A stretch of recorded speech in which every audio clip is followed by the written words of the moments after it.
All right, good to have you back. Let's start with this, where ANC President Cyril Ramaphosa had some tough words for those defying the step-aside rule. Speaking after the party's marathon NEC meeting, he ordered suspended Secretary General Ace Magashule to publicly apologise. Deputy SG Jesse Duarte will now carry out the functions of the Secretary General. So let's discuss what came out of this meeting with political analyst Professor Mcebisi Ndletyana. Joins us now via Zoom. Prof, always good to talk to you. And I want to start off with the ANC President's closing remarks there. I mean, when he mentioned, the likes of demanding an apology from the SG regarding, of course, him suspending him as ANC party president, do you think that symbolizes Ramaphosa just stamping his authority there on, some of what he would call ill-mannerism within the party?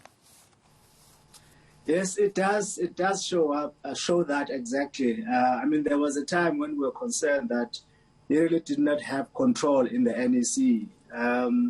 He's been wanting to change the party for a while, but most of his NEC members were not behind him, especially on the issue of fighting corruption. So all these measures that they have taken since last August, saying that people who are accused must step down, shows that finally, ultimately, he has managed to get a little bit of the majority in the NEC.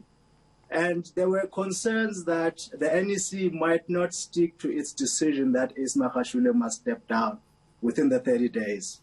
And he thought that he would use that 30 days to mount some kind of a fight back. Unfortunately for Cyril Ramaphosa, the NEC still stuck to its guns. However, I do feel that they were a little bit lenient on this decision because he did not step down within the 30 days that he was given, meaning that he defied an NEC instruction. That on its own is an infraction. So I thought having suspended him instantly, then they would refer him to a disciplinary hearing because not stepping down when you are instructed to, that's an infraction that requires some DC measures. They didn't do that. They still seem to be mollycoddling him. And so he went on to issue this letter that was completely unauthorized. That was a much bigger infraction than not stepping down. And yet again, what they have done is simply to say that he must issue an apology. Even with issuing that apology, they didn't set a timeline within which he must do so. Right. So there's a lot of leniency that is been shown here. And I'm not sure, it's a gamble that they don't want to appear too harsh for fear that they might alienate certain members who might be sympathetic towards him. Right. But again, leniency tends to encourage wayward behavior. Prof, I have to come in there, and you've just mentioned quite a few of I suppose I would call them discrepancies from the SG, namely, of course, not volunteering to step aside in the stipulated time. We've seen the letter that he has, of course, distributed, suspending the ANC president.